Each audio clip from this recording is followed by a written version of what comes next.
Hello everyone, welcome once again. এই ক্লাসে আমরা আলোচনা করতে চলেছি ট্রান্সফরমেশন অফ সেন্টেন্সের সেকেন্ড পার্ট নিয়ে। এর আগের ক্লাসে আমরা ট্রান্সফরমেশন অফ সেন্টেন্সের উপরে একটা ক্লাস করেছি। যারা প্রথম ক্লাসটি দেখোনি তারা এই ক্লাসটি দেখার আগে ফার্স্ট ক্লাসটি দেখে নিতে পারো। এই ভিডিওতে আমরা সিম্পল থেকে কমপ্লেক্স, সিম্পল থেকে কম্পাউন্ড শিখব। সিম্পল থেকে কিভাবে কমপ্লেক্স করতে হয়, সিম্পল থেকে কিভাবে কম্পাউন্ড করতে হয়, বা কমপ্লেক্স কম্পাউন্ড থেকে আমরা সিম্পলও করতে পারি। আগের ক্লাসে আমরা চারটে রুলস নিয়ে আলোচনা করেছি, ট্রান্সফরমেশন অফ সেন্টেন্সের চারটে রুলস নিয়ে আলোচনা করেছি। এই ক্লাসে আমরা আরো কয়েকটি রুলস নিয়ে আলোচনা করব। এখন 5 নাম্বার রুলসটা হলো, কোনো সেন্টেন্স বাই ওয়ার্কিং অথবা উইদাউট ওয়ার্কিং দিয়ে শুরু হলে সেটাকে আমরা সিম্পল সেন্টেন্স ধরতে পারি। অর্থাৎ এখানে বাই অথবা উইদাউট থাকবে ফার্স্ট এবং তারপরে ভার্বের সঙ্গে আইএনজি যুক্ত হবে। এখানে বাই ওয়ার্কিং, উইদাউট ওয়ার্কিং ছাড়াও by doing, by playing, by performing এমন কিছু হতে পারে। এবং এই সমস্ত বাক্যগুলোকে আমরা সিম্পল থেকে কমপ্লেক্স করতে পারি ইফ যোগ করে। এই যে সাবঅর্ডিনেট কনজাংশন ইফ দিয়ে আমরা এই ধরনের বাক্যগুলোকে সিম্পল থেকে কমপ্লেক্স করতে পারি। আর সবচেয়ে ইম্পর্টেন্ট বিষয় যেটা হলো, আমাদের সবসময় মনে রাখতে হবে সেন্টেন্স আমরা যেমনই পরিবর্তন করি না কেন তার অর্থের কোনো পরিবর্তন করা যাবে না। বাক্যের মানেটা যেন একই থাকে।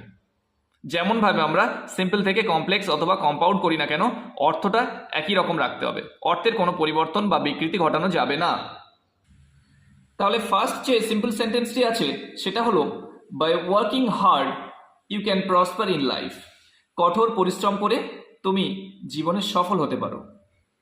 You can prosper in life, তুমি জীবনে উন্নতি লাভ করতে পারো। তাহলে কঠোর পরিশ্রম করলেই তুমি জীবনে উন্নতি করতে পারো। আমরা জানি সিম্পল সেন্টেন্সে একটা সাবজেক্ট এবং একটি ফাইনাইট ভার্ব থাকে। তাহলে এই বাক্যের সাবজেক্টটি হলো ইউ, সাবজেক্টটা হলো ইউ এবং ক্যানটা হলো ফাইনাইট ভার্ব। বাই ওয়ার্কিং কোনো সাবজেক্ট পোর্শন নয়, এটা হলো একটা ফ্রেজ এবং সম্পূর্ণ বাক্যটা হলো পিসি, অর্থাৎ একটা প্রিন্সিপাল ক্লজ। তাহলে সিম্পল সেন্টেন্সে একটা প্রিন্সিপাল ক্লজ দ্বারা গঠিত হয়। এই সিম্পল সেন্টেন্সকে আমরা কিভাবে কমপ্লেক্সে নিয়ে যাব? তাহলে বাই ওয়ার্কিং, উইদাউট ওয়ার্কিং অথবা বাই উইদাউট এর পরেই ভার্বের সঙ্গে আইএনজি যুক্ত হলে সেই যে সিম্পল সেন্টেন্সগুলো তৈরি হচ্ছে সেই সিম্পল সেন্টেন্সকে আমরা ইফ যোগ করে, সাবঅর্ডিনেট কনজাংশন ইফ যোগ করে আমরা কমপ্লেক্স করতে পারি। যেমন দেখো এখানে, ইফ ইউ ওয়ার্ক হার্ড, যদি তুমি কঠোর পরিশ্রম করো, you can prosper in life, তুমি জীবনে সফল হতে পারবে, জীবনে উন্নতি করতে পারবে। তাহলে ইফ ইউ ওয়ার্ক হার্ড এটা একটা সাবঅর্ডিনেট ক্লজ, তারপরে comma, you can prosper in life এটা principal clause, principal clause PC অর্থাৎ প্রিন্সিপাল ক্লজ, যার শর্ট ফর্ম আমরা এখানে ব্যবহার করছি। তাহলে এই যে সাবঅর্ডিনেট ক্লজ ইফ কনজাংশন দ্বারা যুক্ত হয়েছে, সাবঅর্ডিনেট কনজাংশন দ্বারা যুক্ত হয়েছে ইফ, এই ইফ দিয়ে শুরু হলে আমরা ধরে নেব এই বাক্যটা সাবঅর্ডিনেট ক্লজ। এবং এই সাবঅর্ডিনেট ক্লজ অর্থাৎ যেটাকে আমরা বলছি ডিপেন্ডেন্ট ক্লজ, সাবঅর্ডিনেট ক্লজকে আবার বলা যেতে পারে ডিপেন্ডেন্ট ক্লজ। অর্থাৎ কার উপরে ডিপেন্ডেন্ট? এই যে প্রিন্সিপাল ক্লজের উপরে, you can prosper in life এই বাক্যের উপরে এই বাক্যটা ডিপেন্ডেন্ট। এটাকে আমরা আবার কম্পাউন্ডে যখন নিয়ে যাচ্ছি কেমন আসছে? কম্পাউন্ডে you work hard and you can prosper in life. আমরা জানি কম্পাউন্ড সেন্টেন্সকে সিম্পল থেকে কম্পাউন্ডে নিয়ে যেতে গেলে অ্যান্ড, বাট অথবা অর দিয়ে যুক্ত করতে হয়। ইউ ওয়ার্ক হার্ড, তুমি কঠোর পরিশ্রম করো, and you can prosper in life, এবং তুমি জীবনে সফল হতে পারবে, জীবনে উন্নতি করতে পারবে।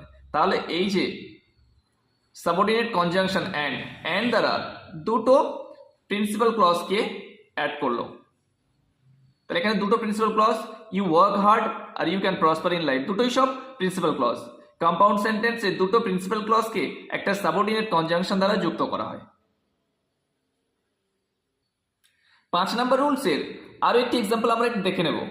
ফার্স্ট, এরপরে যে সিম্পল সেন্টেন্সটা আছে সেটা হলো, উইদাউট ওয়ার্কিং হার্ড, কঠোর পরিশ্রম ছাড়া, ইউ ক্যান নট সাকসিড, তুমি সফল হতে পারবে না। উইদাউট ওয়ার্কিং হার্ড, কঠোর পরিশ্রম ছাড়া, ইউ ক্যান নট সাকসিড, তুমি সফল হতে পারো না। তাহলে এই যে বাক্যটা উইদাউট ওয়ার্কিং এটা একটা ফ্রেজ, ইউটা হলো সাবজেক্ট এবং ক্যানটা হলো ক্যান নট, এই যে ক্যানটা হলো ফাইনাইট ভার্ব এবং সম্পূর্ণ বাক্যটা হলো একটা প্রিন্সিপাল ক্লজ। তাহলে এই বাক্যটিকে আমরা যখন কমপ্লেক্সে নিয়ে যাব আমরা কেমন ভাবে করব, ইফ দিয়ে যুক্ত করব, ইফ দিয়ে যুক্ত করতে পারি, ইফ দিয়ে। If you don't work hard, যদি তুমি কঠোর পরিশ্রম না করো। If you don't work hard এটা একটা subordinate clause. If you don't work hard, যদি তুমি কঠোর পরিশ্রম না করো, কমা, ইউ কান্ট সাকসিড, তুমি সফল হতে পারো না, তুমি সফল হতে পারবে না। ইউ কান্ট সাকসিড এটা কিন্তু প্রিন্সিপাল ক্লজ। তাহলে সাবঅর্ডিনেট ক্লজ চেনার একটা উপায় হলো সাবঅর্ডিনেট কনজাংশন ইফ দ্বারা যুক্ত হয়েছে, এবং বাকি বাক্যটা হলো, বাকি পোর্শনটা হলো প্রিন্সিপাল ক্লজ। তারপরে এই সিম্পল থেকে আমরা কিভাবে কম্পাউন্ড করতে পারছি, কম্পাউন্ড করব কিভাবে? কম্পাউন্ড করতে গেলে দুটো প্রিন্সিপাল ক্লজ নিতে হবে। একটা প্রিন্সিপাল ক্লজকে ভেঙে আমরা দুটো প্রিন্সিপাল ক্লজ করব, এবং দুটো প্রিন্সিপাল ক্লজকে একটা সাবঅর্ডিনেট কনজাংশন দ্বারা যুক্ত করতে হবে। একটা কনজাংশন, সাবঅর্ডিনেট কনজাংশন, একটা কনজাংশন দ্বারা যুক্ত করতে হবে। ওয়ার্ক হার্ড, কঠোর পরিশ্রম করো, অর ইউ কান্ট সাকসিড, নতুবা বা নয়তো তুমি, অথবা তুমি সফল হতে পারবে না। এই যে অর কনজাংশন দ্বারা যুক্ত করলো কি আর একটি বাক্যকে, ইউ কান্ট সাকসিড, এটাও প্রিন্সিপাল ক্লজ ওয়ার্ক হার্ড, এবং আর একটা হলো ইউ কান্ট সাকসিড, এটাও প্রিন্সিপাল ক্লজ। তাহলে দুটো প্রিন্সিপাল ক্লজকে অর দ্বারা যুক্ত করে কম্পাউন্ড করা হলো, work hard or you can't succeed, কঠোর পরিশ্রম করো নয়তো তুমি সফল হতে পারবে না। এরপর 6 নম্বর রুলসটা আমরা একটু দেখে নেব। সিম্পল সেন্টেন্সে ইনফিনিটিভ টু ব্যবহার হলে আমরা সো দ্যাট দিয়ে করতে পারি। সো দ্যাট অর্থাৎ এর আগের ভিডিওতে, আগের ক্লাসে আমরা শিখেছি সো দ্যাট দিয়ে কমপ্লেক্স করা যেতে পারে। সো দ্যাট অর্থাৎ সেখানে ছিল সো ড্যাশ ড্যাশ তারপর দ্যাট, অর্থাৎ সো অ্যাডজেক্টিভ তারপর দ্যাট হতো, কিন্তু এখানে সো দ্যাটটা ডাইরেক্ট ব্যবহার হবে। সেখানে ছিল so heavy that, so weak that, so big that, এমন ছিল, কিন্তু এখানে এমনটা হবে না, সো দ্যাটটা একসাথে বসবে।